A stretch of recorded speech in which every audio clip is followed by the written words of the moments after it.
우리 무기를 우리가 빼가겠다는데 무슨 문제라도 있소이까? 아니요, 아니요. 그냥 싹 다 가져가시오. 이제 우리는 자주국방 할 테니 말입니다.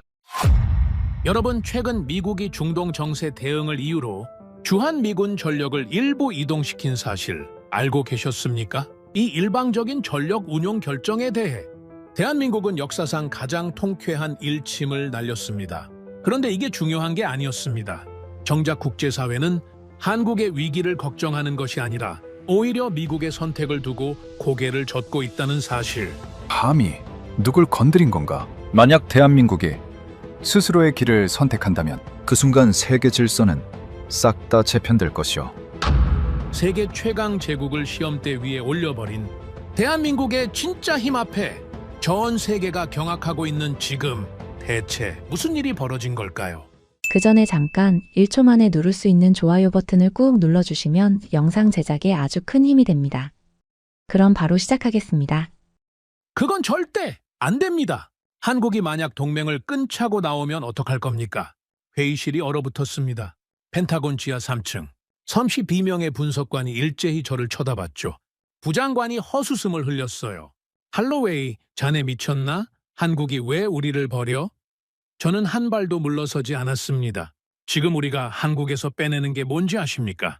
F-16, 패트리엇, 사드, 한반도 핵심 방어 자산을 통째로 빼내는 결정입니다.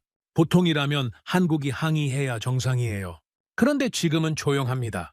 너무 조용해요. 부장관이 차갑게 웃었죠. 받아들인 거겠지. 저는 천천히 답했습니다. 받아들인 게 아닙니다. 우리가 필요 없어진 겁니다. 회의실 누구도 입을 열지 못했어요. 제 이름은 리처드 할로웨이입니다. 미국 텍사스 출신이고 올해로 62세가 됐죠. 전 미 국방부 전략분석관 출신이고 현재는 국제안보 싱크탱크 수석 고문을 맡고 있습니다. 25년 넘게 전쟁과 전력 재배치, 전략만을 분석해온 사람이에요. 걸프전, 이라크전, 아프가니스탄, 미국이 발을 디딘 모든 전장의 보고서가 제 손을 거쳐갔습니다. 저에게는 한 가지 신념이 있었죠. 틀린 판단은 반드시 대가를 부른다는 것이었습니다. 그래서 저는 권위에 흔들리지 않았어요. 미국의 결정이라도 틀렸다 싶으면 단호하게 반박해온 사람이었죠. 그게 제가 25년 동안 살아남은 방식이었습니다.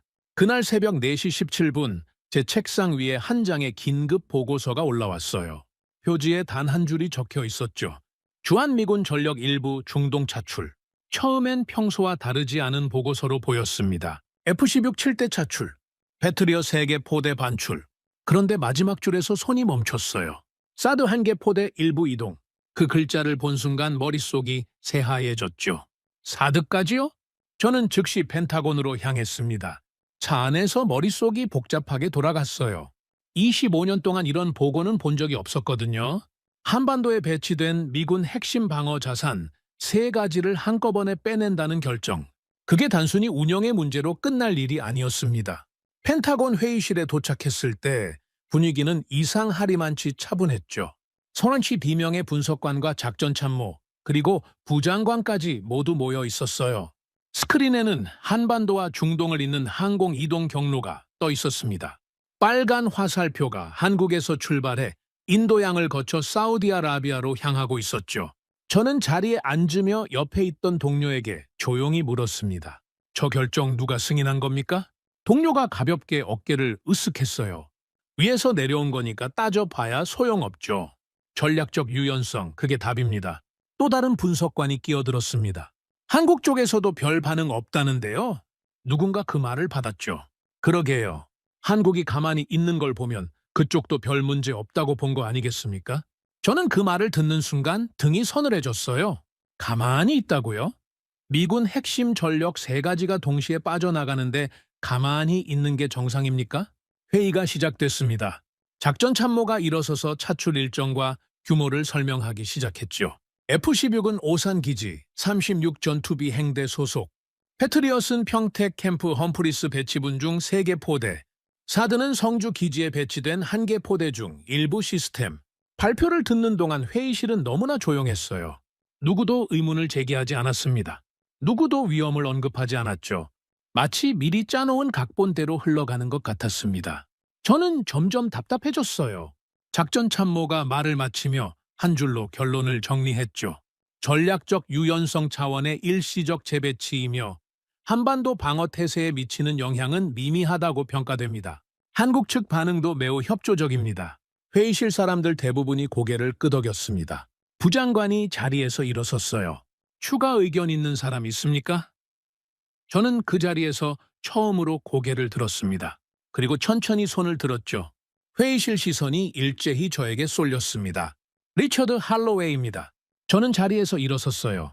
다리에 힘이 들어갔습니다. 25년 경력이 그 한순간에 압축되는 느낌이었죠. 그건 절대 안 됩니다. 회의실이 술렁였어요. 옆자리 동료가 제 옷자락을 살짝 잡아당겼습니다. 그만 앉으라는 신호였죠. 저는 무시했어요. 한국이 만약 동맹을 끈차고 나오면 어떡할 겁니까? 부장관이 헛웃음을 흘렸습니다. 할로웨이, 자네 미쳤나? 한국이 왜 우리를 버려? 옆자리 분석관이 따라 웃었어요. 박사님 너무 비약 아닙니까? 저는 그들을 둘러봤습니다. 다들 같은 표정이었어요.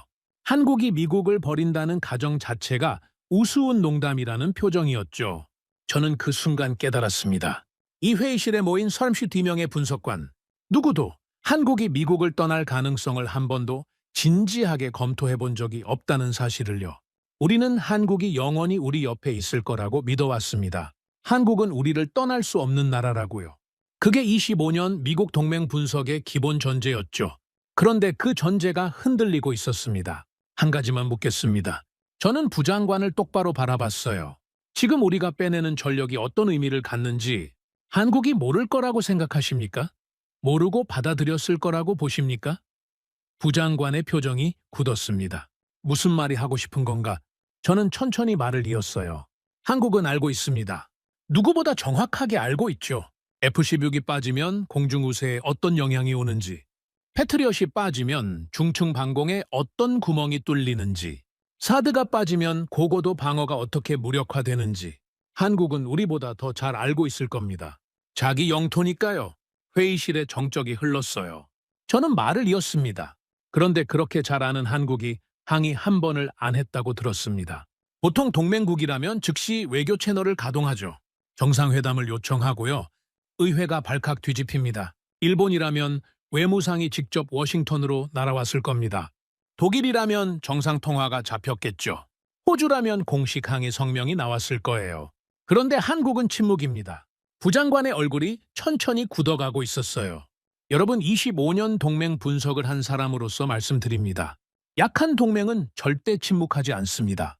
약한 동맹은 매달리고 항의하고 조정을 요구하죠.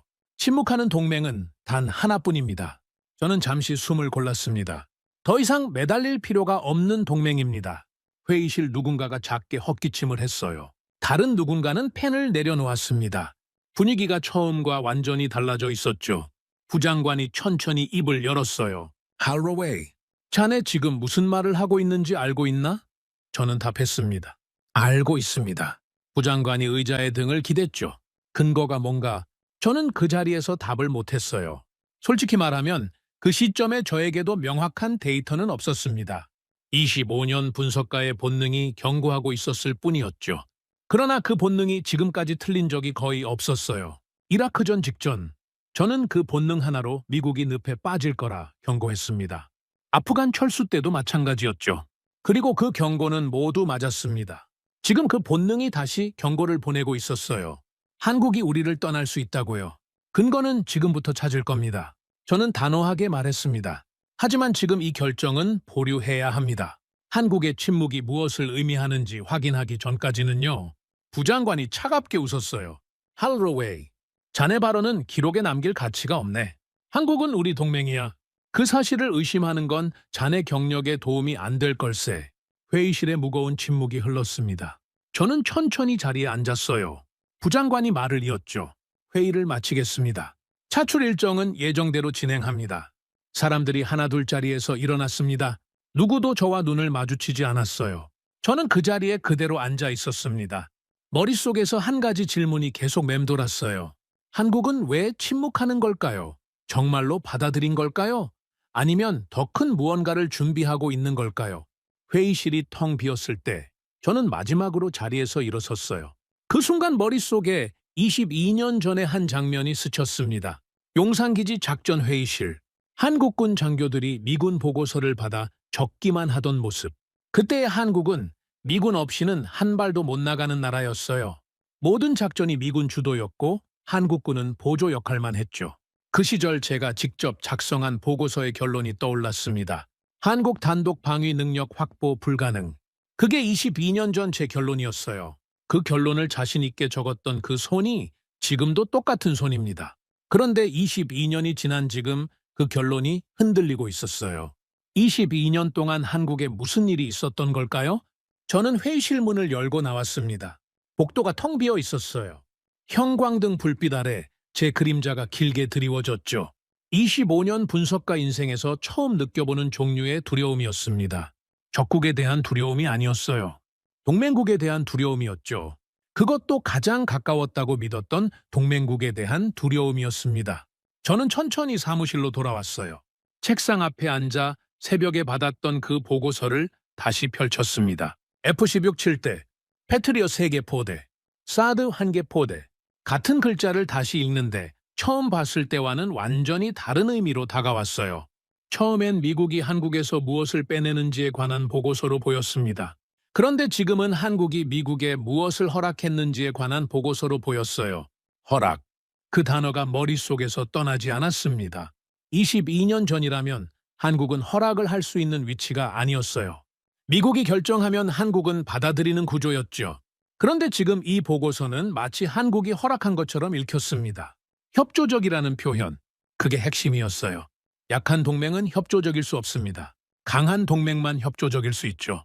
협조라는 단어는 동등한 위치에서만 가능한 말이니까요. 저는 보고서를 천천히 덮었습니다. 손이 살짝 떨렸어요. 25년 동안 단 한 번도 떨지 않았던 손이었습니다. 그런데 지금은 떨리고 있었죠. 부장관의 마지막 말이 머릿속에서 다시 들려왔어요. 자네 발언은 기록에 남길 가치가 없네. 한국은 우리 동맹이야. 저는 그 말에 답하고 싶었습니다. 그게 가장 위험한 가정입니다. 저는 혼잣말로 중얼거렸어요. 한국이 우리 동맹이라는 가정, 영원히 그럴 거라는 가정. 그 가정이 깨지는 순간 미국 동맹 전략 전체가 흔들립니다. 그리고 그 가정이 깨지는 신호가 지금 한국의 침묵이라는 형태로 우리 앞에 와 있었어요. 그런데 워싱턴 누구도 그 신호를 읽지 못하고 있었습니다. 그 순간 책상 위 전화기가 울렸어요. 새벽 6시 47분. 평소라면 절대 전화가 올 시간이 아니었습니다. 저는 천천히 수화기를 들었어요. 익숙한 목소리가 들렸죠. 리처드, 회의 끝났다고 들었네. 22년 전 함께 용산기지에서 근무했던 옛 동료였어요. 지금은 미국 정보기관에서 한국 담당으로 있는 사람이었죠. 저는 단도직입적으로 물었습니다. 한국 담당으로 묻겠어. 지금 한국에서 누가 이 침묵을 책임지고 있는 거야? 수화기 너머에서 잠시 침묵이 흘렀어요. 그러더니 옛 동료가 차분하게 답했습니다. 리처드, 자네가 정말 답을 듣고 싶다면 이 전화로는 답할 수 없어. 직접 만나야 해. 전화는 거기서 끊겼어요. 저는 수화기를 든 채 한참을 그 자리에 서 있었습니다. 25년 동안 들어본 적 없는 종류의 답변이었어요. 직접 만나야 한다. 그 말이 무엇을 의미하는지 저는 본능적으로 알았습니다. 무언가가 단순한 침묵이 아니라는 뜻이었죠. 워싱턴 안에서도 누군가는 이 상황을 다르게 보고 있다는 뜻이기도 했습니다. 저는 천천히 자리에 앉았어요. 그리고 혼잣말로 한마디를 내뱉었습니다. 한국 자네들 도대체 무엇을 준비하고 있는 건가? 창밖으로 워싱턴의 새벽이 밝아오고 있었어요. 그 새벽빛이 유난히 차갑게 느껴졌습니다. 25년 분석가 인생에서 처음으로 저는 제가 모르는 무언가가 동맹국 안에서 자라고 있다는 사실을 인정해야 했어요. 그리고 그것이 단순한 변화화가 아니라 어쩌면 시대의 끝일지도 모른다는 사실도요. 그날 그 자리에서 저는 다짐했습니다. 한국이 침묵하는 진짜 이유를 반드시 제 손으로 알아내겠다고요. 옛 동료를 만난 곳은 워싱턴 외곽의 한 작은 카페였습니다. 새벽 7시 30분. 도시가 아직 깨어나기 전이었죠. 카페 안에는 손님이 거의 없었습니다. 옛 동료 마이클 브래드포드는 창가 자리에 먼저 앉아 있었어요. 22년 전 용산기지에서 함께 근무했던 정보 장교였습니다. 지금은 미국 정보기관 한국 담당관 자리에 있는 사람이었죠. 저는 자리에 앉으며 단도직입적으로 물었습니다. 마이클, 한국 담당으로 묻겠어. 지금 한국이 침묵하는 이유가 뭐야? 마이클이 천천히 커피잔을 내려놓았어요. 그리고 저를 똑바로 바라봤습니다. 리처드, 자네가 그 질문을 한다는 것 자체가 문제의 시작이야. 저는 의아해서 되물었어요. 무슨 뜻이야? 마이클이 잠시 침묵하더니 답했습니다. 한국이 왜 침묵하는지 답하기 전에 한 가지 먼저 물어보지. 자네는 한국을 마지막으로 분석한 게 언제인가? 저는 잠시 생각했어요. 그리고 솔직하게 답했습니다. 22년 전 용산기지에서 작성한 보고서가 마지막이었어. 마이클이 천천히 고개를 끄덕였습니다. 그렇지. 그게 자네 답의 절반이야. 저는 의아했어요. 그게 무슨 말이야? 마이클이 커피를 한 모금 마셨습니다. 리처드, 자네만 그런 게 아니야. 미국 분석관 누구도 22년 동안 한국을 진지하게 분석한 적이 없어. 한국은 우리 동맹이니까, 우리 편이니까. 그래서 우리는 한국을 보지 않았지. 22년 동안 말이야. 저는 그 한마디에 가슴이 서늘했습니다. 마이클, 자네는 정보기관 한국 담당이잖아. 자네는 한국을 추적해야 하는 사람 아니야? 마이클이 가볍게 웃었어요. 리처드, 자네 그 직책의 진짜 의미를 모르는군. 한국 담당이라는 자리는 한국에서 일어나는 일을 미국 측에 보고하는 자리가 아니야. 한국 측 카운터파트와 정보를 교환하는 자리지. 그게 한국 담당의 진짜 역할이야. 저는 그 말에 입이 마르는 걸 느꼈습니다. 그러니까 정보 교환이지 정보 추적이 아니라는 거야? 마야, 그게 동맹국과 적국의 차이야. 적국은 추적하지. 동맹국은 교환해. 그런데 교환할 때는 상대가 보여주는 만큼만 받게 돼 있어. 그게 함정이야. 저는 천천히 커피잔을 내려놓았어요. 25년 분석가 인생에서 가장 충격적인 한마디였습니다. 미국이 한국을 추적하지 않았다. 동맹이라는 이유로요? 그래서 한국이 무엇을 하고 있는지 우리는 모르고 있었습니다. 22년 동안요? 그럼 자네가 보기에 지금 한국은 어떤 상태야? 마이클이 잠시 창밖을 바라봤습니다. 그리고 천천히 답했어요. 리처드, 솔직하게 말하지. 나도 잘 몰라. 내가 받는 정보는 한국이 보여주는 정보뿐이야. 한국이 안 보여주는 영역이 얼마나 되는지 그건 나도 알 수가 없어. 마이클이 잠시 멈췄습니다. 그런데 한 가지는 확실해. 자네가 회의실에서 한 그 말, 그게 맞아. 저는 마이클을 바라봤어요. 한국이 침묵하는 건 받아들인 게 아니야. 우리가 필요 없어졌기 때문일 가능성이 높아. 저는 한참 동안 답을 못했습니다. 카페 안식에 초침 소리만 들렸어요. 마이클이 말을 이었습니다. 리처드, 자네가 22년 전에 직접 본 한국을 떠올려봐. 그때 한국이 어땠는지 가장 잘 아는 사람이 자네야. 그 한국이 지금까지 가만히 있었다고 보나? 22년 동안 매년 무언가 하지 않았겠어? 저는 천천히 눈을 감았습니다. 22년 전 용산기지의 한 장면이 머릿속에 떠올랐어요. 2003년 봄, 한미연합사령부 작전회의실. 저는 그 자리에 미군 측 전략분석관으로 들어가 있었죠. 그날 회의 주제는 한반도 유사시 작전계획 점검이었습니다. 미군 측 작전참모가 발표를 했어요. 한국군 측 장교들 15명이 그 발표를 받아 적고 있었죠. 누구도 질문하지 않았습니다. 누구도 의견을 내지 않았어요. 미군 측 발표가 끝나면 한국군 측 사령관이 짧게 한마디를 했죠. 잘 알겠습니다. 그대로 진행하겠습니다. 그게 그 시절 한미연합 작전회의의 일반적인 풍경이었어요. 한국군은 미군 작전을 받아 적는 위치였습니다. 미군이 결정하면 한국이 수행하는 구조였죠. 한국군 장교 누구도 그 구조에 의문을 제기하지 않았어요. 그게 당연한 거였으니까요. 저는 그 시절 한국군 장교들의 표정을 기억합니다. 그들의 눈빛에 무언가 있었어요. 받아들이고는 있지만 어딘가 깊은 곳에서 끓고 있는 무언가요. 그때 저는 그게 무엇인지 알지 못했습니다. 단순한 자존심 정도로 봤죠. 그런데 22년이 지난 지금 저는 그게 무엇이었는지 어렴풋이 알 것 같았어요. 그건 자존심이 아니라 결심이었습니다.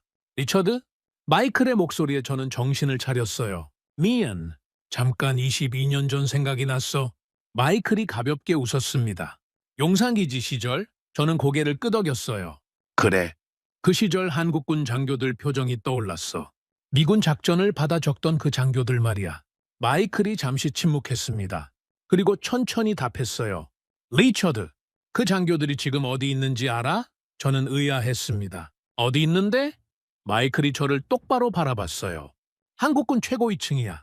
그 시절 자네가 본 그 장교들이 지금 한국군을 운영하고 있어. 저는 그 말에 등이 서늘했습니다. 22년 전에 미군 작전을 받아 적던 그 장교들이 지금 결정권자라는 거야. 그래. 그리고 그들 머릿속에는 22년 전 그 회의실 풍경이 그대로 남아있어. 미군 작전을 받아 적던 자기 자신의 모습이. 그 기억이 지난 22년 동안 한국 국방 정책의 가장 강력한 동력이었지. 저는 천천히 카페 창밖을 바라봤어요. 워싱턴의 아침이 막 시작되고 있었습니다. 그런데 제 머릿속은 22년 전 용산기지의 그 회의실로 돌아가 있었죠. 그 시절 한국군 장교들의 눈빛, 받아들이지만 끓고 있는 무언가. 그 무언가가 22년 동안 무엇을 만들어냈을지 저는 솔직히 두려웠습니다. 마이클이 말을 이었어요. 리처드, 자네가 정말 한국이 무엇을 했는지 알고 싶다면 우리 정보기관 자료를 봐서는 안 돼. 우리는 그 자료를 가지고 있지 않으니까 자네가 직접 한국을 분석해야 해. 25년 만에 처음으로 한국을 동맹이 아니라 분석 대상으로 봐야 한다는 뜻이야. 저는 마이클을 바라봤습니다. 그리고 물었어요. 자네는 왜 나한테 이 말을 하는 거야? 마이클이 잠시 침묵했습니다. 그러더니 천천히 답했어요. 리처드, 나도 두렵기 때문이야. 내가 한국 담당이지만 한국이 무엇을 하고 있는지 사실 잘 몰라. 그게 내 자리의 한계야. 그런데 자네는 다르지. 자네는 외부에서 분석할 수 있어. 정보 교환의 함정 없이 말이야. 그래서 자네가 해줘야 해. 저는 자리에서 일어섰습니다. 마이클이 마지막으로 한마디를 덧붙였어요. 리처드, 한 가지만 명심해.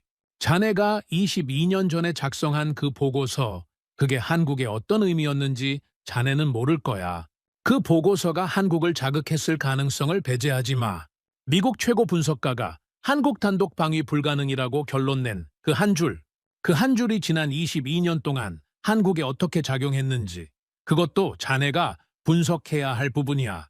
저는 마이클의 그 마지막 말에 한참 동안 답을 못했습니다. 그리고 천천히 카페를 나왔어요. 워싱턴 아침 거리에 사람들이 출근하기 시작했습니다. 모두가 평범한 하루를 시작하고 있었죠. 그런데 제 머릿속만은 평범하지 않았어요. 25년 분석가 인생에서 가장 무거운 짐을 지고 있는 느낌이었습니다. 저는 곧장 사무실로 돌아왔어요.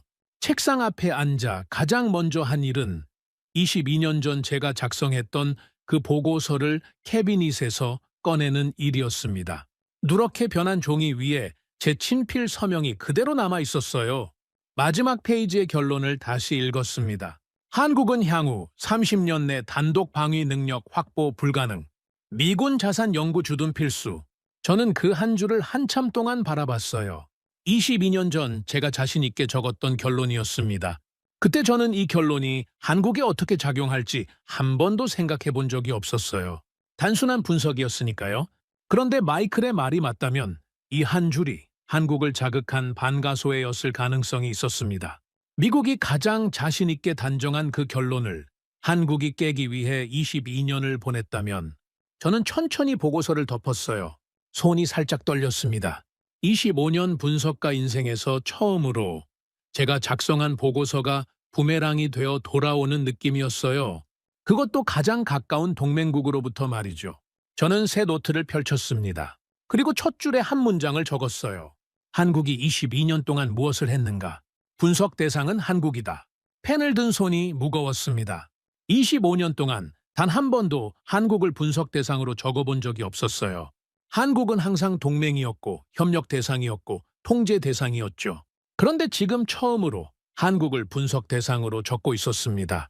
그것도 미국 안보의 관점에서요. 저는 잠시 펜을 내려놓고 창밖을 바라봤어요. 워싱턴 전고의 햇살이 강하게 내리쬐고 있었습니다. 그런데 그 햇살 아래로 한 가지 의문이 머릿속에서 점점 커지고 있었어요. 22년 동안 한국이 무엇을 했는지 우리는 정말로 모릅니다. 정보기관도 모르고 분석관도 모르고 동맹 담당관도 모르죠.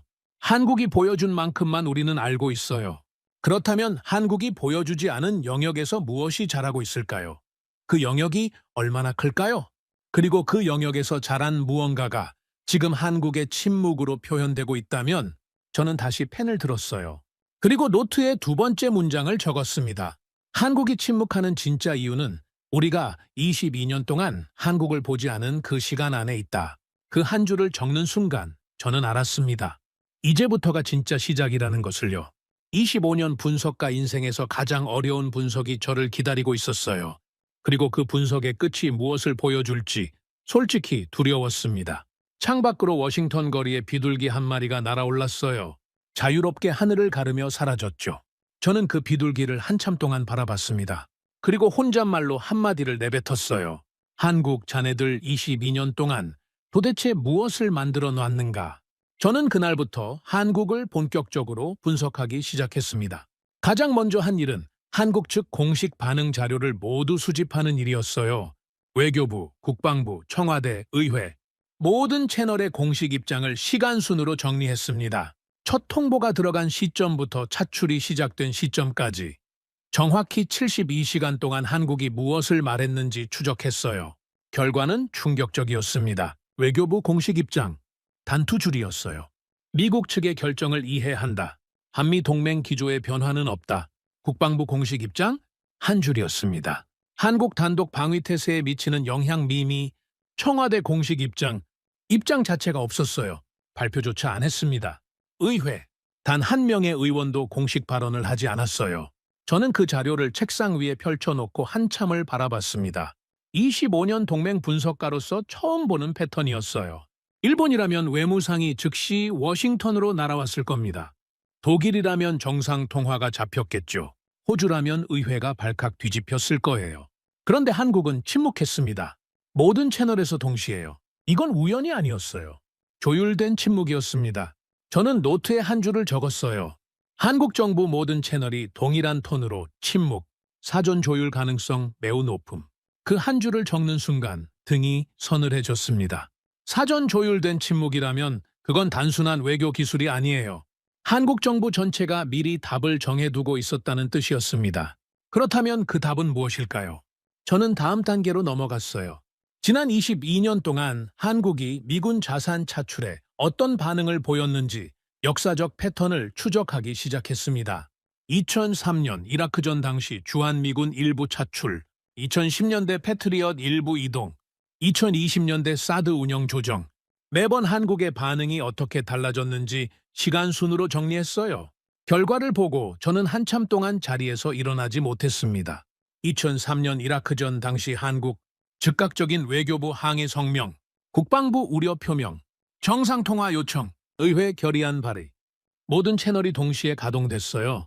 그 시절 한국은 미군 자산이 단 한 개라도 빠지면 전국이 들썩이는 나라였습니다. 2010년대 패트리엇 이동 당시 한국 외교부 신중한 입장 표명, 국방부 협의 요청, 정상 차원 논의. 반응은 약해졌지만 여전히 외교 채널은 가동됐어요. 2020년대 사드 운영 조정 당시 한국 외교부 간단한 입장 표명, 국방부 별도 발언 없음, 의회 무반응, 반응이 거의 사라지기 시작했습니다. 그리고 2026년 지금 한국 침묵, 모든 채널에서 동시 침묵. 저는 그 패턴을 보고 한 가지 결론에 도달했어요. 한국은 22년 동안 점진적으로 미군 자산 차출에 무관심해져 왔습니다. 그리고 지금은 무관심을 넘어 무반응 단계에 도달했어요. 이건 자연스러운 변화가 아니었습니다. 단계적이고 계획적인 변화였어요. 마치 누군가가 22년 동안 한국 정부에 학습시킨 것처럼요. 저는 노트에 두 번째 줄을 적었습니다. 22년에 걸친 점진적 무반응 학습, 의도적 패턴일 가능성 높음. 그 한 줄을 적고 저는 잠시 펜을 내려놓았어요. 25년 분석가 인생에서 이런 패턴을 본 적이 한 번도 없었습니다. 동맹국이 22년에 걸쳐 의도적으로 무반응을 학습한다는 건 단순한 외교 변화가 아니에요. 그건 한국이 미국 자산에 대한 의존도를 의도적으로 낮춰왔다는 뜻이었습니다. 그것도 미국이 알아채지 못하게 천천히요. 저는 다음 단계로 넘어갔어요.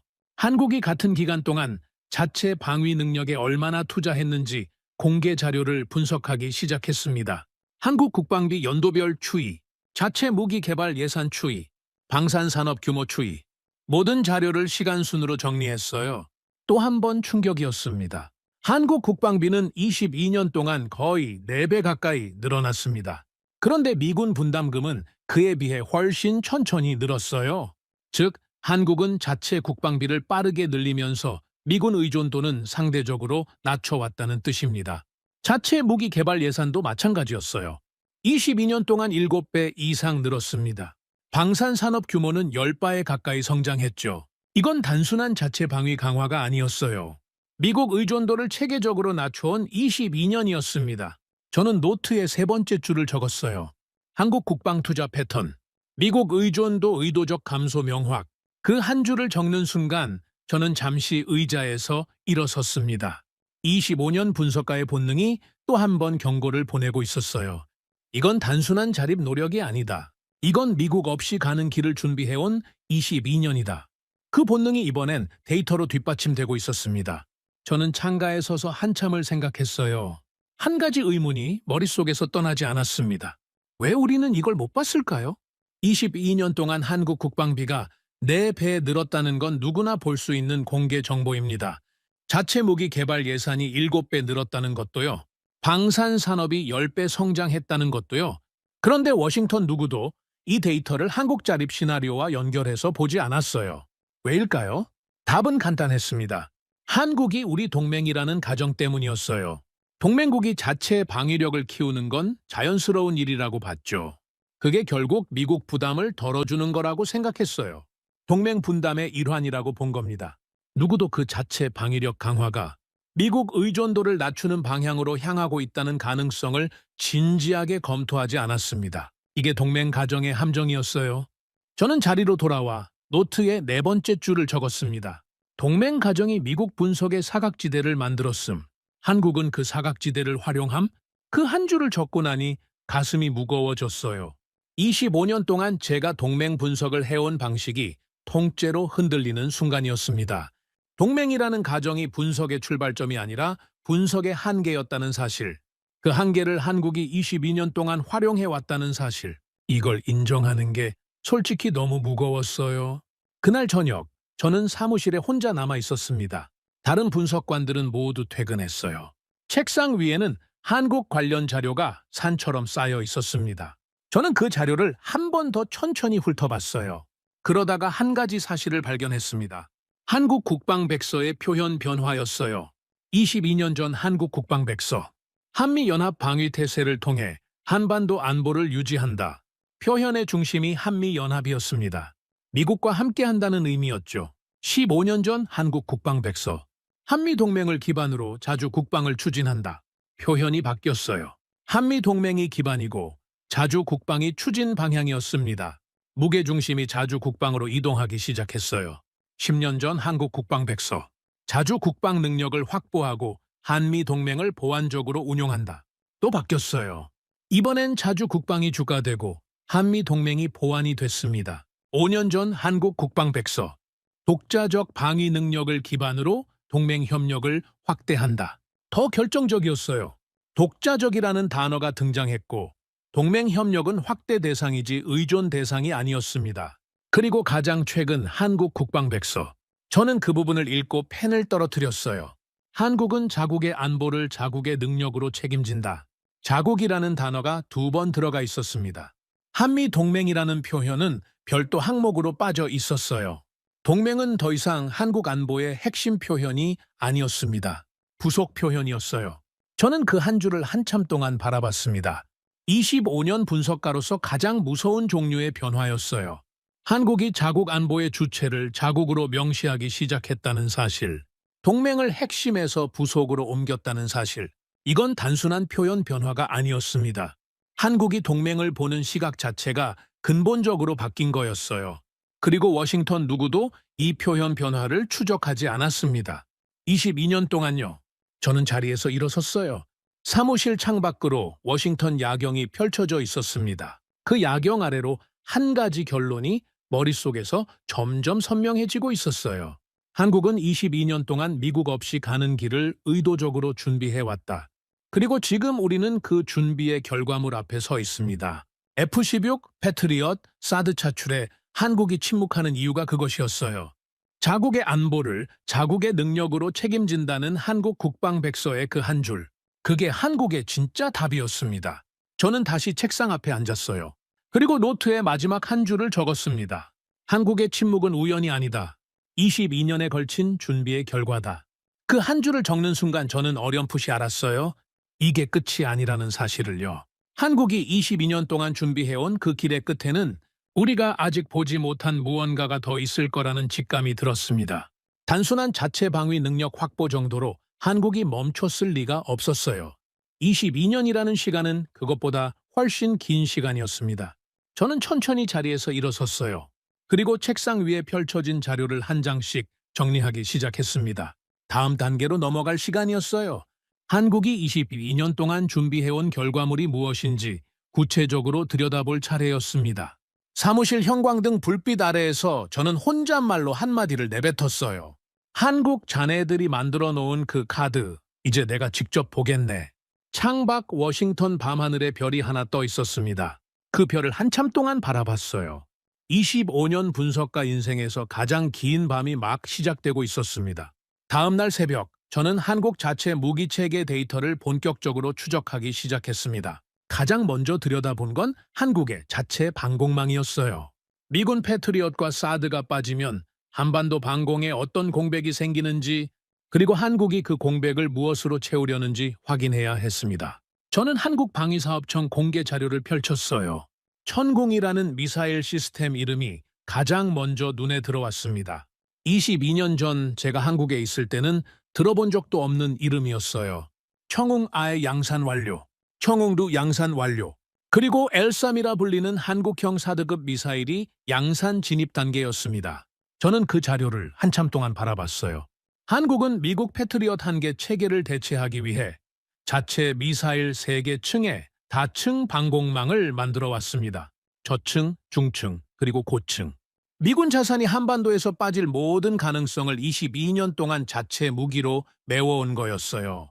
저는 노트에 첫 줄을 적었습니다. 한국 자체 다층 방공망 거의 완성 단계.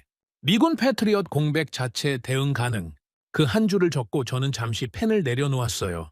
그런데 그게 끝이 아니었습니다.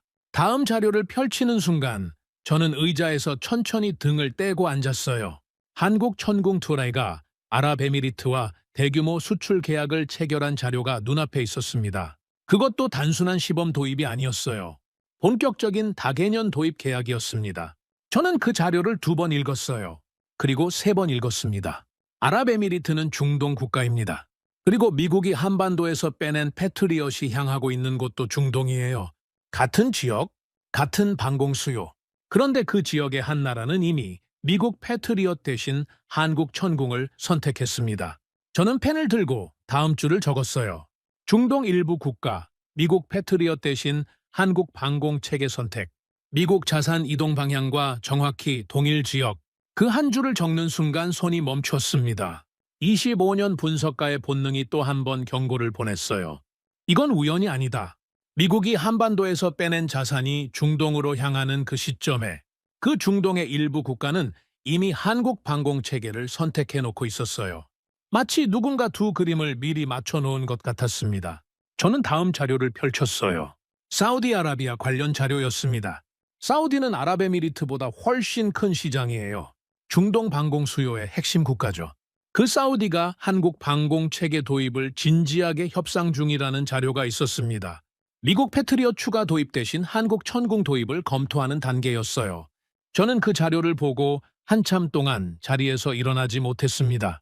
25년 동안 미국 무기 시장의 가장 안정적인 고객이었던 사우디가 미국 무기 대신 한국 무기를 검토하고 있다는 사실. 그게 한 가지 사실을 명확하게 보여주고 있었어요. 중동 방공 시장에서 미국과 한국이 경쟁하는 시대가 왔다. 그리고 그 경쟁은 한국이 일방적으로 유리한 경쟁이었습니다.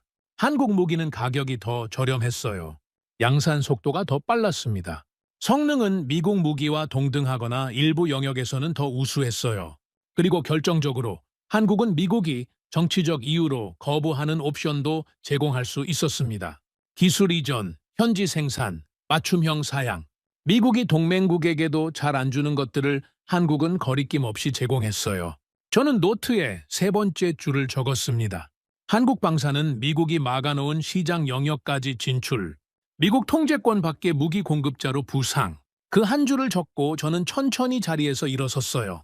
사무실 창가에 한참을 서 있었습니다. 한 가지 그림이 머릿속에서 점점 선명해지고 있었어요. 미국이 한반도에서 패트리엇을 빼냈습니다. 그 패트리엇은 중동으로 갔어요. 그런데 그 중동에서는 일부 국가가 이미 한국 천궁을 선택해 놓고 있었습니다. 그리고 한국은 한반도에서 미군 패트리엇이 빠진 자리를 자체 천궁으로 메우고 있었어요. 이게 무슨 그림입니까? 미국이 한국에서 무기를 빼서 중동에 보냈는데 그 중동에는 이미 한국 무기가 깔리고 있었습니다. 그리고 한국에는 빠진 자리를 채울 한국 무기가 따로 있었어요. 결국 미국은 자기 무기를 한국에서 중동으로 옮기는 동안 한국은 그 두 시장에서 동시에 입지를 확장하고 있었던 겁니다. 이건 단순한 무기 시장 경쟁이 아니었어요. 미국이 빠진 자리를 한국이 동시에 두 곳에서 채우는 구조였습니다. 저는 자리로 돌아와 노트에 네 번째 줄을 적었어요. 미국 자산 이동은 한국 시장 확장의 통로가 됐다. 미국이 빠진 곳을 한국이 채우는 이중 구조 형성. 그 한 줄을 적는 순간 가슴이 무거워졌습니다. 25년 분석가 인생에서 가장 충격적인 구조였어요. 동맹국이 우리가 빠진 자리를 채운다. 그것도 한 곳이 아니라 두 곳에서 동시에요. 그리고 한국은 이 구조를 22년 전부터 준비해왔습니다. 미국이 자산을 옮기는 시점에 정확히 맞춰서 자기 자리를 만들어 놓는 방식으로요. 저는 다음 단계로 넘어갔어요. 한국이 이 구조를 어떻게 만들었는지 추적하기 시작했습니다. 한국 방산 수출 데이터를 시간순으로 정리했어요. 22년 전 한국 방산 수출 규모는 미미했습니다. 거의 통계에 잡히지 않는 수준이었어요. 10년 전부터 본격적으로 늘기 시작했습니다. 그리고 최근 5년 사이에는 매년 폭발적으로 성장했어요. 수출 대상 국가도 확대됐습니다. 처음에는 동남아 일부 국가, 다음은 중동 일부 국가, 그리고 지금은 유럽 국가들까지 폴란드 K2 전차 대규모 계약이 그 흐름의 정점이었어요. 한국 방산은 22년 동안 자체 시장에서 글로벌 시장으로 점진적으로 확장해왔습니다. 저는 그 데이터를 보고 한 가지 사실을 깨달았어요. 한국 방산 시장 확장은 미국이 후퇴하는 모든 영역에서 일어났습니다. 미국이 인도태평양 우선 전략을 펴면서 중동 자산을 줄였을 때 그 빈자리에 한국이 들어갔어요. 미국이 유럽 분담금 갈등을 겪으면서 동유럽 신뢰가 약해졌을 때 그 빈자리에도 한국이 들어갔습니다. 미국이 동남아 무기 수출을 정치적 이유로 제한했을 때도 그 빈자리에 한국이 들어갔어요. 한국은 미국의 후퇴 패턴을 22년 동안 정확하게 읽고 있었습니다. 그리고 그 후퇴가 일어나는 모든 곳에 자기 무기를 미리 깔아놓았어요. 저는 노트의 마지막 줄을 적었습니다.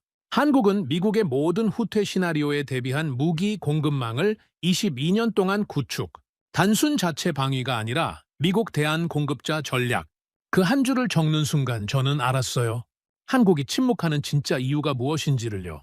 받아들인 게 아니었습니다. 받아들일 필요가 없었던 거예요. 한국은 이미 자기 답을 가지고 있었으니까요. 우리가 무엇을 빼내든 한국에는 그것을 채울 자체 카드가 준비돼 있었던 거예요. 그리고 그 카드는 한국 자국 방위에만 쓰이는 게 아니었습니다. 우리가 빠진 모든 시장에서 우리의 자리를 대신할 카드였어요. 저는 천천히 노트를 덮었습니다. 사무실 창밖으로 워싱턴의 새벽이 다시 밝아오고 있었어요. 25년 분석가 인생에서 가장 무거운 결론에 도달한 순간이었습니다. 한국은 우리가 빠질 줄 알고 있었어요.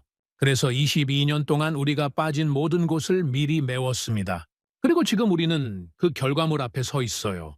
한반도에서 빠진 자산이 향한 중동에는 이미 한국 무기가 깔려 있었고 한국에는 빠진 자리를 채울 한국 무기가 따로 있었습니다. 이건 단순한 동맹의 변화가 아니었어요.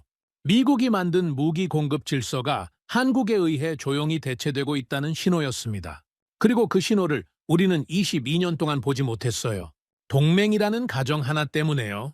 저는 자리에 앉아 혼잣말로 한마디를 내뱉었습니다. 한국 자네들은 이미 우리 자리를 차지하고 있었군. 우리가 떠나기도 전에 말이야. 그 말을 내뱉는 순간 저는 다음 단계가 두려워졌어요. 한국 방산이 무기 시장을 차지한 게 사장에서 본 그림이라면 다음 단계에는 더 큰 무언가가 기다리고 있을 것 같은 직감이 들었거든요. 한국이 만들어 놓은 카드는 무기뿐이 아닐 가능성이 컸습니다. 22년이라는 시간은 그것보다 훨씬 긴 시간이었으니까요. 창밖 새벽빛이 책상 위 노트를 비추고 있었어요. 저는 천천히 펜을 다시 들었습니다.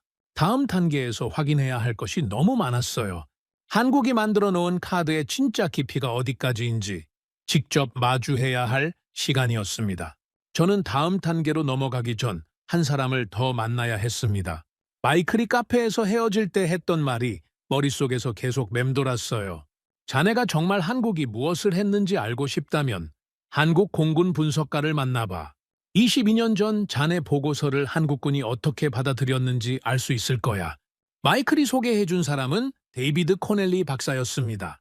미국 공군 출신 전직 분석관이었고 지금은 한국 공군 전력을 30년 가까이 추적해온 거의 유일한 미국 측 전문가였어요. 데이비드와의 만남은 워싱턴 외곽의 한 도서관 회의실에서 이루어졌습니다. 그가 먼저 자료 한 뭉치를 테이블 위에 올려놨어요. 리처드, 자네가 22년 전에 작성한 그 보고서, 한국 공군이 어떻게 받아들였는지 정확히 알고 싶지? 저는 고개를 끄덕였습니다. 데이비드가 자료를 펼쳤어요. 한국 공군 내부에서 자네의 보고서는 두 가지 의미를 가졌어. 첫째는 미국 최고 분석가의 결론이라는 권위. 둘째는 그 결론이 한국 공군의 한계를 명확히 못 박았다는 사실이지. 데이비드가 잠시 멈췄어요. 그리고 한국 공군은 그 두 번째 의미에 반응했어. 그것도 매우 강하게. 저는 데이비드를 바라봤습니다. 어떻게 반응했는데? 데이비드가 자료 한 페이지를 가리켰어요. 자네 보고서가 작성된 이듬해부터 한국 공군은 자체 전투기 개발 사업을 본격화했어. 그게 KF-X 사업이야. 지금 KF-21로 알려진 그 사업이지. 22년 전에 자네 보고서를 받은 한국 공군이 다음 해에 시작한 사업이야. 저는 그 한마디에 한참을 자리에 앉아 있었습니다. 25년 분석가 인생에서 가장 무거운 인과관계였어요. 제가 작성한 한 줄의 결론이 한국 공군의 다음 22년을 결정한 반가소회였다는 사실. 그리고 그 결과물이 지금 양산 1호기로 출고된 KF-21이라는 사실. 자네 보고서의 결론이 뭐였지? 데이비드가 물었어요. 저는 천천히 답했습니다. 한국은 향후 30년 내에 단독 방위 능력 확보 불가능. 미군 자산 연구 주둔 필수. 데이비드가 가볍게 웃었어요. 한국 공군 장군 한 명이 그 보고서를 받고 한 말이 있어. 자료에 남아있더군. 들어볼 텐가? 저는 고개를 끄덕였습니다. 데이비드가 자료를 읽었어요. 미국이 30년 안에 불가능하다고 했다. 그렇다면 우리는 30년 안에 가능하게 만들겠다. 그 30년이 미국 분석가의 마지막 보고서가 되도록 하겠다. 저는 그 한마디에 손이 떨렸습니다. 22년 전 한국 공군 장군이 한 말이었어요. 그 장군은 그 후 한국 공군 참모총장 자리까지 올라간 사람이었습니다. 그리고 그가 한 말 그대로 한국은 22년 만에 자체 전투기 양산 단계에 도달했어요. 30년이 채 안 되는 시간 동안에요. 데이비드가 다음 자료를 펼쳤습니다. 리처드, KF-21이 단순한 자체 전투기가 아니야. 그게 핵심이지. 저는 의아해서 되물었어요. 무슨 뜻이야? 데이비드가 자료의 한 부분을 가리켰습니다. KF-21 개발 과정에서 한국이 가장 집중한 게 뭔지 아나? 항공전자 장비, 국산화야. 레이더, 통신, 전자전 시스템. 모두 한국이 자체 개발한 거야. 미국 기술 라이선스 없이 말이야. 이게 뭘 의미하는지 알겠나? 저는 잠시 생각하다가 답했어요. 미국 통제 없이 운용 가능하다는 뜻이군. 데이비드가 고개를 끄덕였습니다. 그것도 맞아. 그런데 더 큰 의미가 있어. 데이비드가 저를 똑바로 바라봤어요. 한국이 항공 전자장비를 국산화했다는 건 그 기술을 다른 나라에 이전할 수 있다는 뜻이야. 미국은 동맹국에게도 이 기술을 거의 이전 안 해. 그게 미국 무기 패권의 핵심이거든. 그런데 한국은 그 핵심을 22년 동안 자체 개발해서 손에 쥐었어. 이제 한국은 미국이 못 주는 옵션을 다른 나라에 제공할 수 있는 위치야. 저는 자리에서 일어섰습니다. 회의실 창가에 한참을 서 있었어요. 한 가지 그림이 머릿속에서 점점 선명해지고 있었습니다. 22년 전 미국은 한국에 한 가지를 가르쳤어요. 미국 없이는 못 산다는 사실을요. 그게 미국 동맹 전략의 핵심이었습니다. 동맹국에게 핵심 기술을 주지 않고 핵심 부품을 통제하고 핵심 작전 능력을 미국에 의존시키는 방식. 그렇게 해서 동맹국이 영원히 미국 곁에 있도록 만드는 전략이었죠. 그런데 한국은 그 전략의 모든 단계를 22년 동안 깨고 나왔습니다. 핵심 기술 자체 개발, 핵심 부품 국산화, 핵심 작전 능력 자체 확보, 그리고 마지막으로 그 모든 것을 다른 나라에 이전 가능한 패키지로 만들어내는 단계까지요. 한국은 미국이 만든 동맹 의존 구조에서 벗어났을 뿐 아니라 그 구조의 대안을 만들어냈어요. 저는 자리로 돌아와 물었습니다. 데이비드, 자네가 보기에 KF-21이 향할 시장은 어디인가? 데이비드가 천천히 자료를 정리했어요. 그리고 한 줄로 답했습니다. 미국 무기를 사고 싶지만 정치적 이유로 못 사는 모든 나라야. 그리고 그런 나라가 생각보다 많아. 저는 그 한마디에 가슴이 묵직해졌습니다.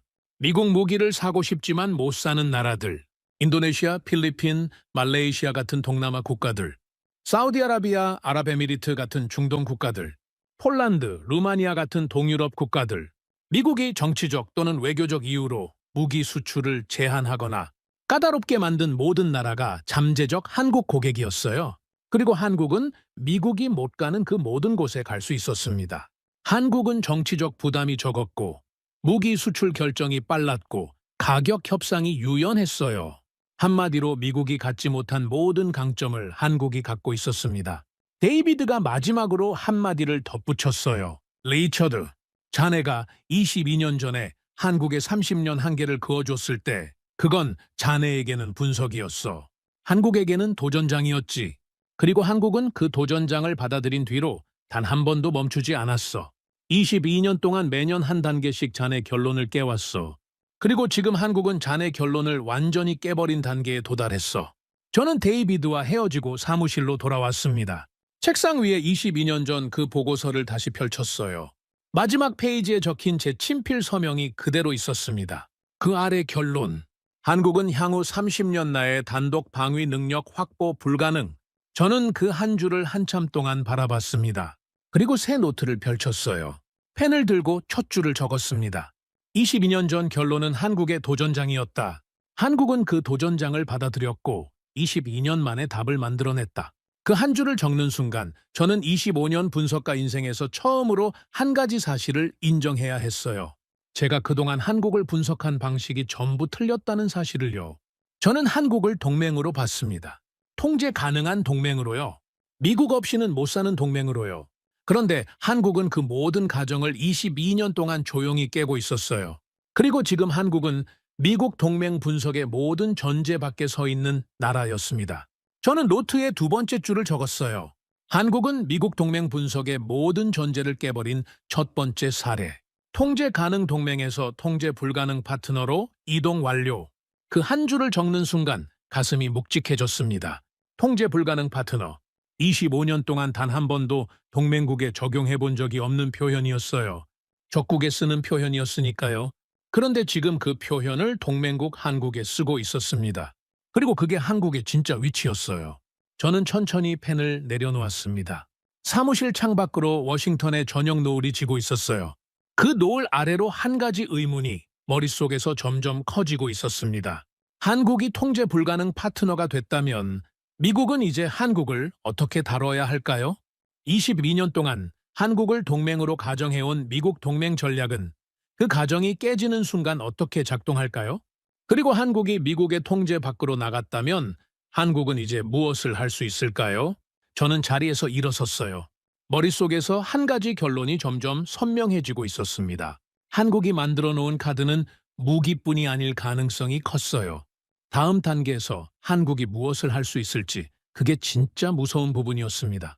22년 동안 무기 공급 질서까지 만들어낸 한국이라면 그 다음에는 동맹의 구조 자체를 흔들 수 있는 카드를 쥐고 있을 가능성이 높았어요.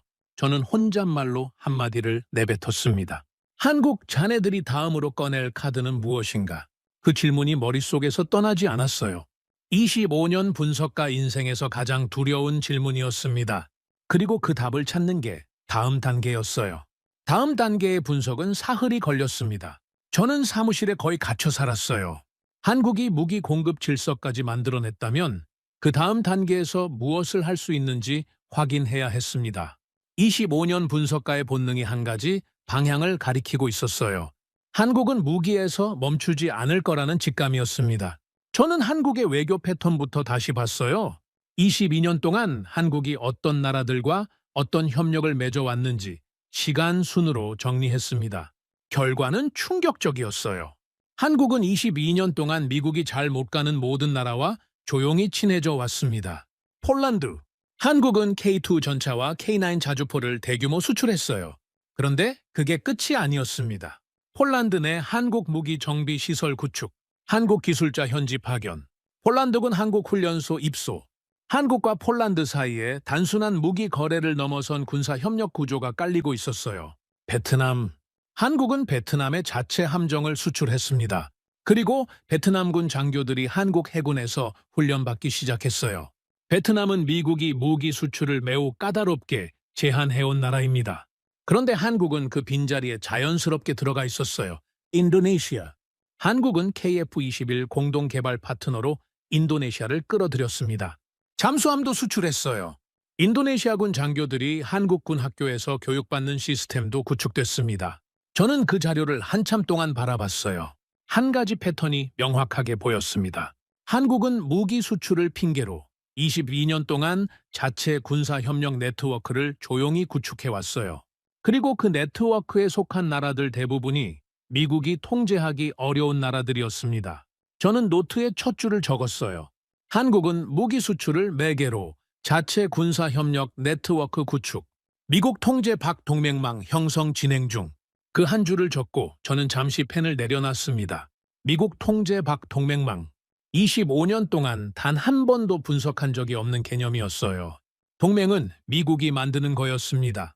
동맹국은 미국 동맹망의 일부가 되는 거였어요. 그게 미국 안보 전략의 기본이었죠. 그런데 한국은 그 기본을 깨고 있었습니다. 한국이 자체 동맹망을 만들고 있었어요. 그것도 미국이 들어가지 못하는 영역에서요. 저는 다음 단계로 넘어갔습니다. 한국이 이 자체 네트워크를 어떤 방향으로 끌고 가려는지 확인해야 했어요. 한국 외교부 공개 자료, 한국 국방부 협력 보고서, 한국 측 군사 협력 발표 문건, 모든 자료를 교차 분석했습니다. 한 가지 키워드가 반복적으로 등장했어요. 다자 안보 협력. 한국은 22년 동안 다자 안보 협력이라는 표현을 점진적으로 늘려왔습니다. 처음에는 한미동맹 보안 차원의 표현이었어요. 시간이 지나면서 한미동맹과 동등한 가치의 표현이 됐습니다. 그리고 최근에는 한미동맹과 별도로 추진되는 독립적인 협력 체계로 표현됐어요. 다자 안보 협력. 이 표현의 진짜 의미가 무엇일까요? 저는 한참을 분석한 끝에 한 가지 결론에 도달했습니다. 다자 안보 협력은 미국 중심 양자 동맹 구조의 대안이라는 뜻이었어요. 미국 한 나라에 의존하는 대신 여러 나라가 서로 협력하는 구조. 그 구조 안에서는 미국의 영향력이 상대적으로 약해집니다. 그리고 한국은 그 다자 구조의 핵심 허브가 될 수 있는 위치에 있었어요. 저는 노트에 두 번째 줄을 적었습니다. 한국이 추진하는 다자 안보 협력은 미국 중심 양자 동맹 구조에 대한 명백한 대안 제시. 그 한 줄을 적는 순간 가슴이 묵직해졌어요. 25년 분석가 인생에서 가장 무거운 결론이었습니다. 한국이 미국 동맹 구조의 대안을 만들고 있다는 사실, 그리고 그 대안에 이미 여러 나라가 합류하고 있다는 사실. 이건 단순한 외교적 다변화가 아니었어요. 미국 안보 패권의 근본적 도전이었습니다. 저는 자리에서 일어섰어요. 사무실을 한참 동안 서성였습니다. 머릿속에 한 가지 시나리오가 점점 선명해지고 있었어요. 한국이 어느 시점에 미국에 한 가지 통보를 한다면 어떻게 될까요? 이 통보는 동맹 파기가 아닙니다. 그보다 훨씬 정교한 방식이에요. 한미 동맹은 유지한다. 그러나 우리는 다자 안보 협력 체계를 본격 가동하기로 결정했다. 미국도 그 체계의 한 파트너가 될 수 있다. 이런 통보입니다. 동맹 파기가 아니라 동맹의 격하예요. 미국이 한국에게 유일한 안보 파트너에서 여러 파트너 중 하나로 격화되는 통보입니다. 이 통보가 나오면 미국은 어떻게 대응할 수 있을까요? 22년 전이라면 즉각적인 압박이 가능했습니다. 무기 공급 중단, 분담금 압박, 동맹 격화 위협, 모든 카드가 미국 손에 있었어요. 그런데 지금은 다릅니다. 한국은 자체 무기를 갖고 있어요. 자체 군사 협력 네트워크가 있습니다. 미국 압박에 굴복할 이유가 거의 없는 상태였어요. 저는 노트에 세 번째 줄을 적었습니다. 한국에 대한 미국 압박 카드 대부분 무력화, 동맹 격화 시나리오에 대한 미국 대응 옵션 제한적. 그 한 줄을 적는 순간 등이 서늘해졌어요. 25년 동맹 분석가로서 처음 보는 구조였습니다. 미국이 동맹국에 대한 레버리지를 거의 잃은 상태. 그것도 가장 가까운 동맹국으로부터요. 이건 단순한 외교적 변화가 아니었어요. 미국 안보 전략의 한 시대가 끝나는 신호였습니다. 저는 다음 단계로 넘어갔어요. 한국이 다자 안보 협력 체계를 본격 가동하면 어떤 나라들이 합류할 가능성이 높은지 분석했습니다. 폴란드는 거의 확실했어요. 베트남, 인도네시아, 필리핀 같은 동남아 국가들도 가능성이 높았습니다. 사우디아라비아, 아랍에미리트 같은 중동 국가들도 옵션이었어요. 호주는 미국과 한국 사이에서 균형을 잡으려 할 가능성이 컸습니다. 이 시나리오가 현실화되면 한국은 거의 한 개 권역의 안보 허브가 됩니다. 그리고 미국은 그 권역에서 한국을 통하지 않고는 영향력을 발휘하기 어려운 위치로 밀려나요. 미국 중심 동맹 구조가 한국 중심 협력 구조로 부분적으로 대체되는 그림입니다. 저는 노트에 네 번째 줄을 적었어요. 한국 중심 다자 협력 구조 현실화 시 미국은 부분적 영향력 상실, 인도태평양과 중동 일부 권역에서 안보 허브 역할이 한국으로 이전될 가능성, 그 한 줄을 적고 저는 천천히 자리에서 일어섰습니다. 25년 분석가 인생에서 가장 두려운 결론이었어요. 그런데 그 결론을 부정할 수 있는 데이터가 없었습니다. 모든 데이터가 같은 방향을 가리키고 있었어요. 저는 사무실 창가에 한참을 서 있었습니다. 워싱턴의 저녁 하늘이 어둑해지고 있었어요. 그 하늘 아래로 한 가지 사실이 점점 선명해졌습니다. 미국은 더 이상 한국을 협박할 수 있는 위치가 아니라는 사실이요. 한국은 이미 미국 없이도 가능한 모든 카드를 손에 쥐고 있었어요. 무기, 기술, 군사협력, 외교 네트워크. 미국이 자랑했던 모든 영역에서 한국은 자체 카드를 만들어냈습니다. 이제 남은 건 한 가지 질문이었어요. 한국이 이 카드들을 언제, 어떻게 사용할 것인가? 지금처럼 침묵하면서 조용히 영역을 넓혀갈 것인가? 아니면 어느 시점에 결정적인 통보를 할 것인가? 그리고 더 무서운 가능성이 있었어요. 한국이 이미 그 통보의 시기를 정해놓았을 가능성. 22년 동안 모든 것을 계획해온 한국이 이 마지막 단계만 우연에 맡길 리가 없었습니다. 저는 자리로 돌아와 노트의 마지막 줄을 적었어요. 한국은 동맹 격화 통보 카드를 이미 손에 쥐고 있다. 사용 시기는 한국이 결정한다. 그 한 줄을 적는 순간 손이 살짝 떨렸습니다. 25년 분석가로서 가장 인정하기 싫은 결론이었어요. 미국이 더 이상 결정권자가 아니라는 사실, 한국이 결정권자라는 사실, 동맹 관계의 칼자루가 한국 손으로 넘어갔다는 사실. 저는 천천히 노트를 덮었습니다. 그리고 혼잣말로 한마디를 내뱉었어요. 한국 자네들이 그 칼자루를 휘두를 때 우리는 어떻게 답해야 하는가? 답이 없었습니다. 25년 동안 단 한 번도 준비해 본 적이 없는 질문이었어요. 그리고 그 답이 없는 자리에 워싱턴 누구도 진지하게 마주하지 않고 있었습니다. 회의실에서 저를 비웃었던 그 32명의 분석관 누구도요? 저는 사무실 의자에 앉아 한참을 가만히 있었어요. 다음 단계에서 제가 해야 할 일이 무엇인지 점점 명확해지고 있었습니다. 워싱턴에 이 사실을 알려야 했어요. 22년 만에 처음 작성하는 한국 보고서를요. 그리고 그 보고서가 미국 동맹 전략 전체를 흔들 거라는 사실도 받아들여야 했습니다. 저는 다시 펜을 들었어요.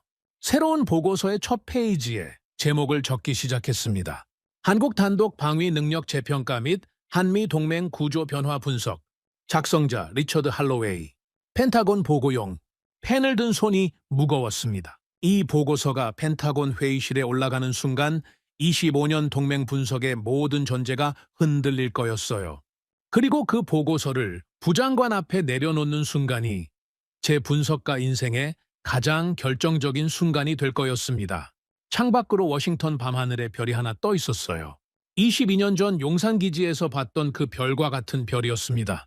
그런데 그 별이 비추는 세계는 22년 사이에 완전히 다른 세계가 돼 있었어요. 펜타곤 보고서를 완성하는 데 닷새가 걸렸습니다. 그 닷새 동안 저는 사무실에서 거의 한 발도 나가지 않았어요. 22년 전 제가 작성했던 그 한 장짜리 결론을 25년 만에 뒤집는 보고서였습니다. 한 줄 한 줄이 무거웠어요.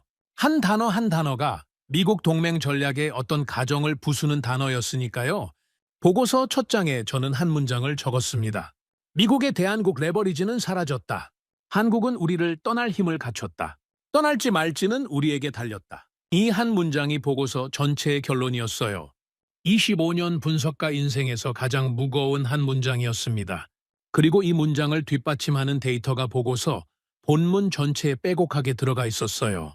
한국 자체 무기체계 완성 단계, 한국 군사협력 네트워크 확장, 한국 다자 안보 협력 추진, 한국 국방백서 표현 변화, 한국 정부 사전 조율 침묵 패턴, 모든 데이터가 같은 방향을 가리키고 있었습니다. 저는 보고서를 들고 펜타곤으로 향했어요. 부장관이 직접 받기로 한 회의 자리였습니다. 회의실에 들어서는 순간 닷새 전 회의실과는 분위기가 전혀 달랐어요. 42명의 분석관이 그대로 앉아 있었습니다. 그런데 이번엔 누구도 가벼운 표정이 아니었어요. 부장관이 회의실 가운데 자리에 앉아 있었고 그 옆에는 합참 부의장까지 앉아 있었습니다. 분위기가 달랐던 이유가 있었어요. 지난 닷새 사이에 한국에서 추가로 2건의 발표가 있었습니다. 첫 번째는 한국과 폴란드 사이의 차세대 군사협력 협정 체결. 두 번째는 한국 주도 다자 안보 대화 개시 발표였어요. 두 발표 모두 미국과 사전 협의 없이 진행됐습니다. 워싱턴은 발표를 보고 나서야 인지했죠. 부장관이 저를 바라봤어요. 할로웨이, 자네 보고서 봤네. 저는 자리에 앉으며 답했습니다. 어떻게 보십니까? 부장관이 잠시 침묵했어요. 그러더니 천천히 입을 열었습니다. 자네가 회의실에서 한 말이 맞았어. 한국이 우리에게서 자립한 정도가 아니야.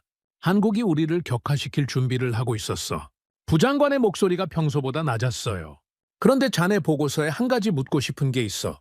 자네 결론대로라면 우리는 이제 한국을 어떻게 다뤄야 하는가? 회의실 시선이 일제히 저에게 쏠렸습니다. 저는 천천히 자리에서 일어섰어요. 부장관님, 솔직하게 말씀드리겠습니다. 우리는 이제 한국을 다룰 수 있는 위치가 아닙니다. 회의실이 술렁였어요. 누군가 작게 한숨을 내쉬었습니다. 저는 말을 이었어요. 22년 전 우리는 한국에 무기를 안 주면 한국이 굴복할 거라고 봤습니다. 지금은 한국이 자체 무기를 갖고 있어요. 22년 전 우리는 미군 자산 차출 카드로 한국을 압박할 수 있었습니다. 지금은 한국이 침묵으로 받아넘기는 단계예요. 22년 전 우리는 한국이 미국 외에는 갈 곳이 없다고 봤습니다. 지금은 한국이 자체 협력 네트워크를 갖고 있어요. 우리가 가진 모든 압박 카드가 무력화됐습니다. 부장관의 표정이 굳었어요. 그럼 자네 결론은 뭔가? 저는 부장관을 똑바로 바라봤습니다. 이제 우리가 한국에게 잘 보여야 하는 시대입니다. 회의실에 정적이 흘렀어요. 누군가 펜을 떨어뜨렸습니다. 합참 부의장이 천천히 입을 열었어요. 할로웨이 박사, 미국이 동맹국에게 잘 보여야 하는 시대라는 게 무슨 의미인가? 저는 잠시 호흡을 가다듬었습니다. 의미는 단순합니다. 22년 동안 우리는 한국에게 조건을 걸어왔습니다. 무기를 얻으려면 이렇게 해라. 분담금을 내려면 저렇게 해라. 동맹 지위를 유지하려면 우리 말을 들어라. 모든 조건을 우리가 걸었어요. 그런데 지금은 한국이 우리에게 조건을 거는 시대가 됐습니다. 그것도 우리가 인지하지 못하는 사이예요. 저는 잠시 멈췄어요.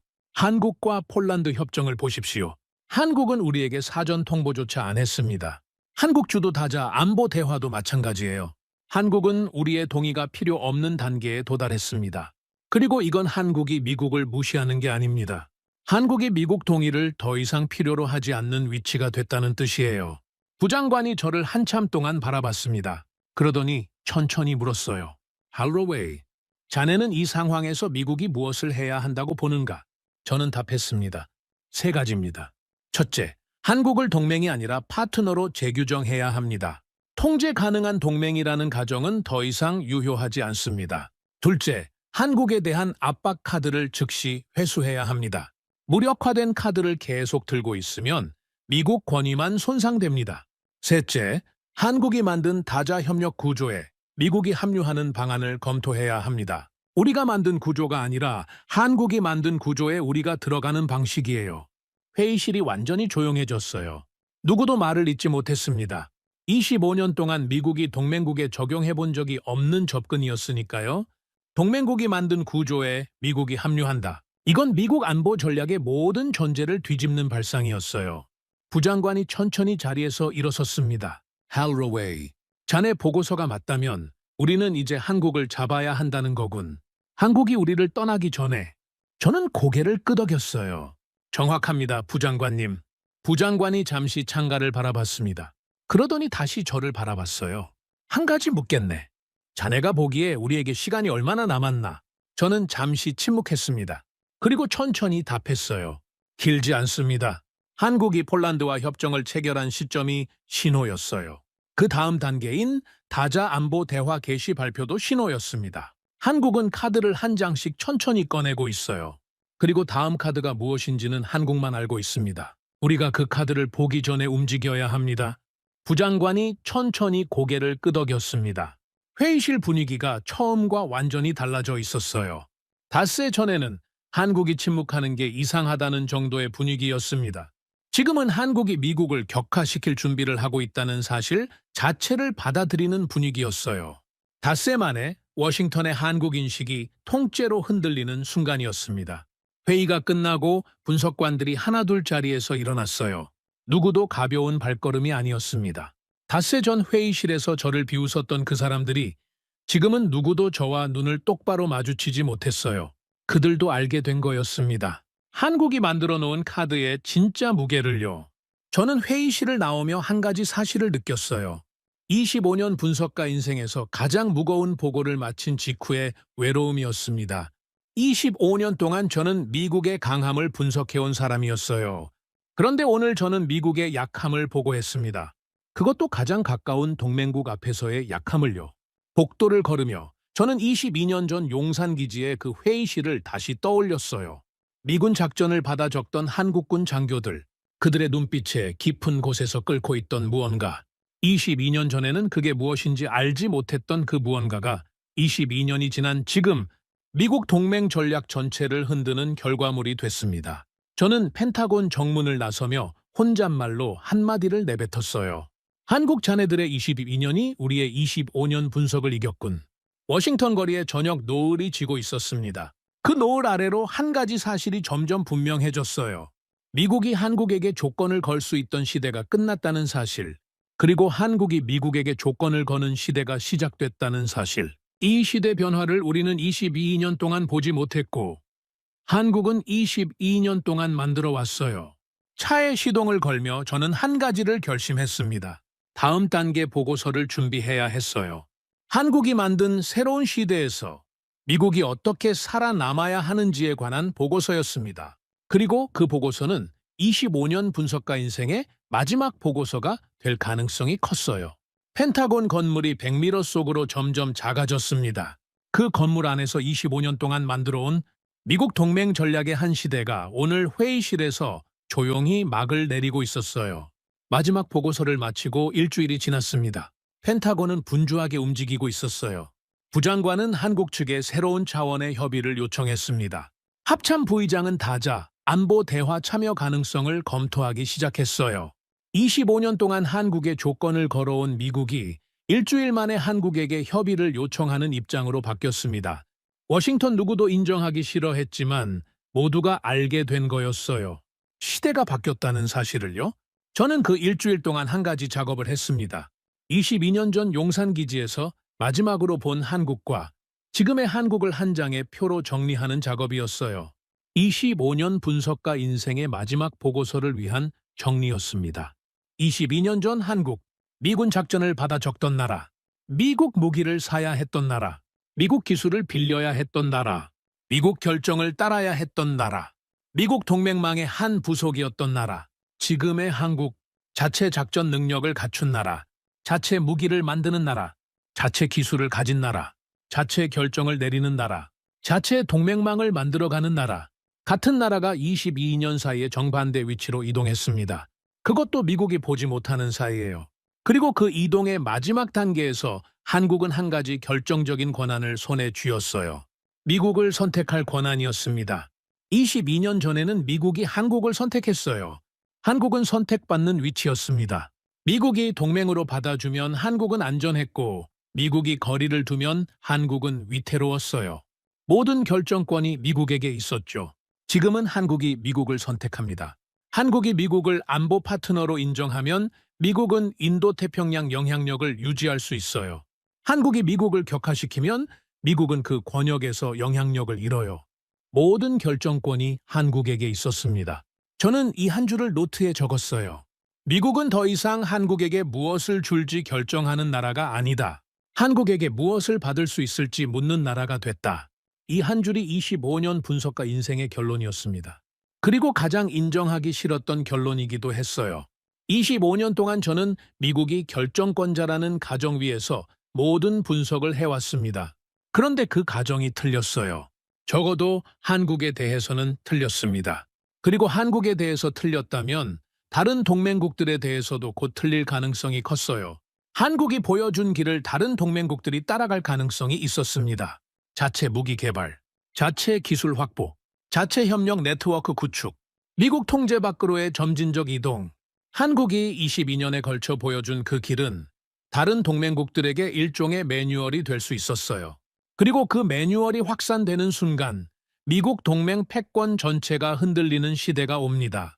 저는 천천히 펜을 내려놓았어요. 사무실 창가에 한참을 서 있었습니다. 그리고 22년 전 용산기지의 한 장면이 머릿속에 떠올랐어요. 2003년 봄, 용산기지 안의 한 작은 카페였습니다. 한국군 젊은 장교들이 점심을 먹고 있었어요. 저는 옆 테이블에 앉아 그들의 대화를 우연히 들었습니다. 한국말을 잘 못 알아들었지만 한 단어가 반복적으로 들렸어요. 자주. 그게 무슨 뜻인지 그때 동료에게 물었습니다. 동료가 답했어요. 스스로 한다는 뜻이야. 그때 저는 그 말을 가볍게 흘려들었습니다. 한국군 장교들이 점심 먹으면서 하는 농담 정도로 봤어요. 그런데 22년이 지난 지금 그 농담이 아니었다는 사실을 깨달았어요. 그건 22년 동안 한국이 만들어낼 결과의 첫 신호였습니다. 자주. 스스로 한다는 뜻. 22년 전 용산기지에서 한국군 젊은 장교들이 입에 올렸던 그 한 단어가 22년 후 미국 동맹 전략을 흔드는 결과물이 됐어요. 그리고 그 한 단어를 들었던 저 자신은 25년이 지나서야 그 의미를 이해하게 됐습니다. 저는 자리로 돌아와 마지막 보고서를 펼쳤어요. 마지막 페이지의 한 문장을 적기 시작했습니다. 우리는 한국을 보호하고 있다고 믿었다. 그런데 어느 순간 한국이 우리를 선택하고 있었다. 그 한 줄을 적고 저는 펜을 내려놓았어요. 25년 분석가 인생에서 가장 무거운 한 줄이었습니다. 그러나 가장 진실한 한 줄이기도 했어요. 22년 동안 미국이 한국에게 무엇을 했는지가 아니라 22년 동안 한국이 미국에게 무엇을 했는지를 정확하게 표현한 한 줄이었습니다. 한국은 우리를 떠나지 않았어요. 한국은 우리를 지키지도 않았습니다. 한국은 자기 자신을 지킬 힘을 만들었고 그 힘으로 우리를 선택할 권한을 손에 쥐었어요. 그리고 그 선택권은 한국이 결정해서 우리에게 통보하는 형식이 될 거였습니다. 우리가 결정해서 한국에게 통보하는 게 아니라요. 이게 새로운 시대의 동맹이었습니다. 한쪽이 일방적으로 조건을 거는 시대가 아니라 양쪽이 균형을 맞춰가는 시대. 그리고 그 균형 안에서 한국은 더 이상 약자가 아니에요. 어쩌면 더 강한 쪽이 됐을 가능성도 있었습니다. 적어도 인도 태평양 권역과 중동 일부 권역에서는 그랬어요. 저는 보고서를 덮고 자리에서 일어섰어요. 책상 위에 22년 전 그 보고서와 지금 보고서를 나란히 놓았습니다. 22년 전 보고서. 한국은 향후 30년 내에 단독 방위 능력 확보 불가능. 지금 보고서. 한국은 미국을 선택할 권한을 손에 쥐었다. 같은 분석가가 같은 나라를 분석한 두 보고서였습니다. 결론이 정반대였어요. 22년 사이에 한국이 그만큼 변했고 25년 분석가의 시야가 그만큼 확장됐다는 의미였습니다. 저는 두 보고서를 한참 동안 바라봤어요. 그리고 천천히 22년 전 보고서를 손에 들었습니다. 그 보고서를 책상 서랍 깊숙이 넣었어요. 25년 분석가 인생의 한 시대가 그 서랍 안에서 막을 내리는 순간이었습니다. 저는 새로운 보고서를 가방에 넣었어요. 펜타곤으로 향할 시간이었습니다. 부장관에게 마지막 한마디를 전해야 했어요. 그건 보고서에 적지 않은 한마디였습니다. 동맹은 보호가 아닙니다. 균형입니다. 그리고 그 균형은 이제 한국이 들고 있습니다. 저는 사무실 문을 나서며 잠시 멈췄어요. 25년 동안 매일 드나들던 그 문이었습니다. 그런데 오늘은 그 문이 다른 의미로 다가왔어요. 25년 분석가 인생의 한 시대가 끝나는 문턱이었기 때문입니다. 그리고 새로운 시대의 첫 보고서를 들고 나가는 문턱이기도 했어요. 복도를 걸으며 저는 한 가지 사실을 느꼈습니다. 22년 전 용산기지에서 미군 작전을 받아 적던 그 한국군 장교들이 22년 후 저에게 한 가지 깨달음을 줬다는 사실이었어요. 강함은 받는 것이 아니라 만드는 것이라는 깨달음이었습니다. 미국은 동맹을 줬고 한국은 동맹을 만들었어요. 받은 것은 사라지지만 만든 것은 남아요. 그래서 한국은 22년 후 자기 동맹망을 갖게 됐고 미국은 한국에게 받기를 청해야 하는 위치가 됐습니다. 저는 펜타곤으로 향하는 차 안에서 한 가지 결심을 했어요. 25년 분석가 인생의 다음 한 가지 작업을 결심한 거였습니다. 한국이 보여준 그 길을 미국이 어떻게 받아들여야 하는지에 관한 책을 쓰기로요. 25년 동안 미국 동맹의 강함을 분석해온 사람으로서 마지막으로 미국 동맹의 새로운 형태를 제안하는 책이었습니다. 그 책의 제목은 이미 정해져 있었어요. 한국이 우리에게 가르친 것. 차창 밖으로 워싱턴의 거리가 흘러갔습니다. 사람들이 평범한 하루를 보내고 있었어요. 그들은 모를 거였습니다. 오늘 펜타곤 회의실에서 미국 동맹 전략의 한 시대가 막을 내린다는 사실을요. 그리고 새로운 시대의 첫 보고서가 부장관 책상 위에 올라간다는 사실을요. 펜타곤 건물이 점점 가까워졌어요. 저는 가방 안의 보고서를 한 번 더 만져봤습니다. 그 보고서가 닿는 순간 22년 전 용산기지에서 들었던 그 한 단어가 미국 동맹 전략의 새로운 출발점이 될 거였어요. 자주 스스로 한다는 뜻. 22년 전에는 한국군 젊은 장교들의 입에서 흘러나온 한 단어였습니다. 22년 후에는 미국이 받아들여야 할 새로운 시대의 첫 단어가 됐어요. 저는 차에서 내렸습니다.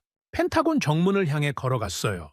25년 분석가 인생의 마지막 발걸음이 그 정문을 향하고 있었습니다. 그리고 그 발걸음이 닿는 순간 미국이 한국을 새로 보기 시작하는 시대가 공식적으로 시작될 거였어요. 미국 동맹 전략의 한 시대가 오늘 끝납니다. 그리고 한국이 만든 새로운 시대가 오늘 시작됩니다. 저 리처드 할로웨이는 그 두 시대의 경계에 서 있는 마지막 분석가였습니다. 오늘의 사연은 여기까지입니다. 구독과 좋아요는 영상 제작에 아주 큰 힘이 됩니다. 지금까지 감동테라스 저는 소희였습니다. 오늘도 우리 구독자님들의 가정에 따뜻한 행복이 가득하시길 진심으로 바라겠습니다. 긴 영상 끝까지 시청해주셔서 정말 감사합니다. 내일 더 좋은 이야기로 찾아뵙겠습니다. 감사합니다.